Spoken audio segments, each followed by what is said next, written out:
I remember when school meant chalk dust, shaky wooden chairs, and squeaky pencil sharpeners. Yeah, that classroom still exists, but now the phone is the classroom. Across the continent, millions of students are logging in instead of lining up. Lessons drop on WhatsApp, quizzes happen on Telegram, teachers even mark homework on their phones, sometimes on a 2-hour bus ride in traffic that counts as often a second job. The old narrative said technology would replace teachers. However, the new African reality is that technology empowers them and reaches children the system often forgets.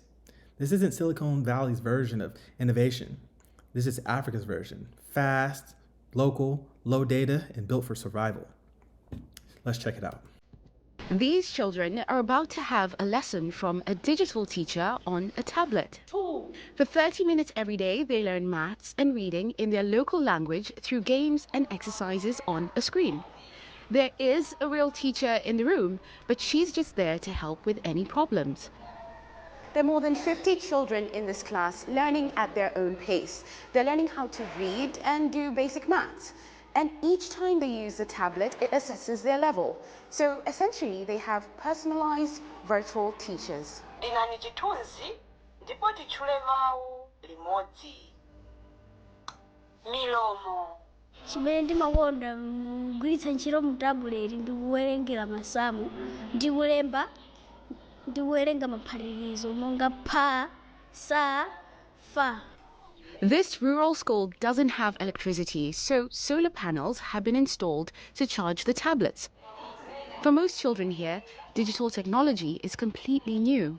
The greatest impact on children at this school is that most of the learners are now able to read and write, so much so that the learners have developed the reading culture.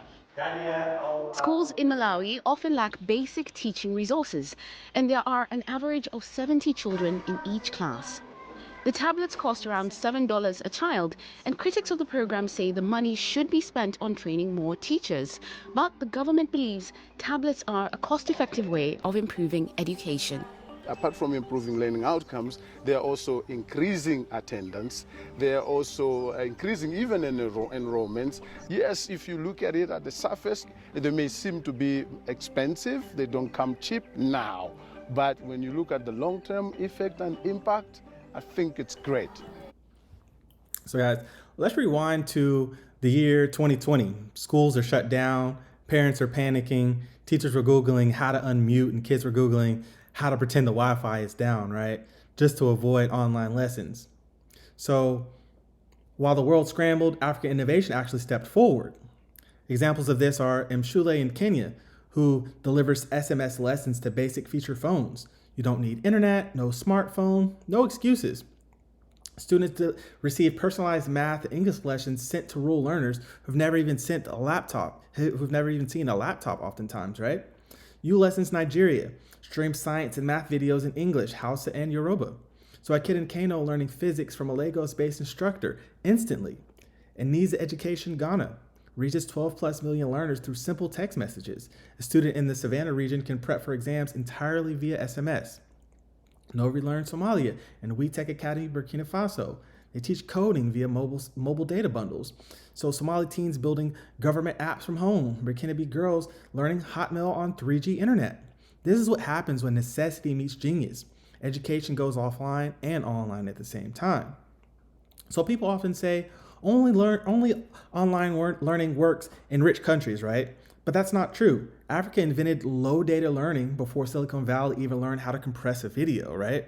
So examples of this might be voice notes, micro lessons, download once, play forever videos, WhatsApp tutorials that work in places where Wi-Fi often doesn't reach.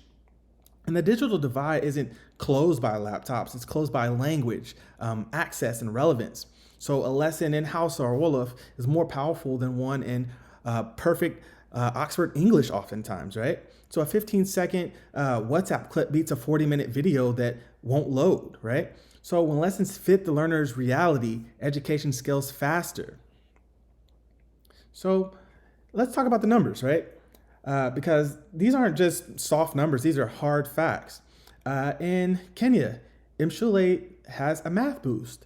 Students using SMS lessons improved math scores by 22% in 6 months. That's not progress. That's a come up. For Nigeria, lessons have gone global. 5+ million downloads. A brand new edtech job market for animators, for lesson designers and tech tutors. So we're not just consuming data, we're producing it. In Somalia, Nova Learn builders, graduates are now building apps for ministries, designing websites for district offices, and automating school attendance systems.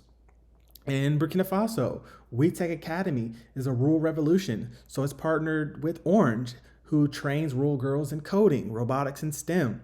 So this is how you transform communities without waiting for the capital city to do so, right? And teachers are winning too. So AI marketing tools cut grading time by 50%, giving teachers more time to mentor, to lead, to innovate, to actually breathe and decompress, right? African teachers used to, say, hey, it takes so much because we have so many students and so little teachers, but AI is helping this.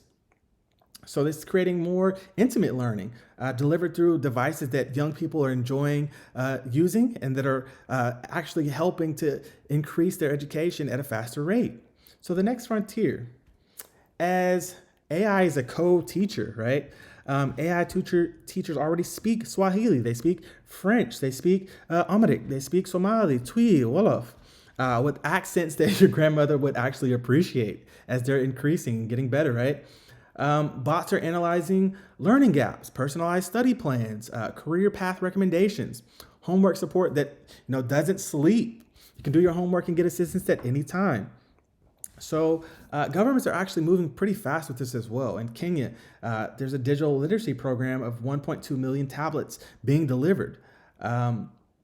In Rwanda, smart learning centers, right? Every district now has a hub for coding, digital literacy, and AI tools. So if Africa stays on track, the continent won't just join the global digital classroom, it'll leapfrog it, right? Not with expensive VR headsets, but with AI that understands actual lived experiences of children, youth, and families.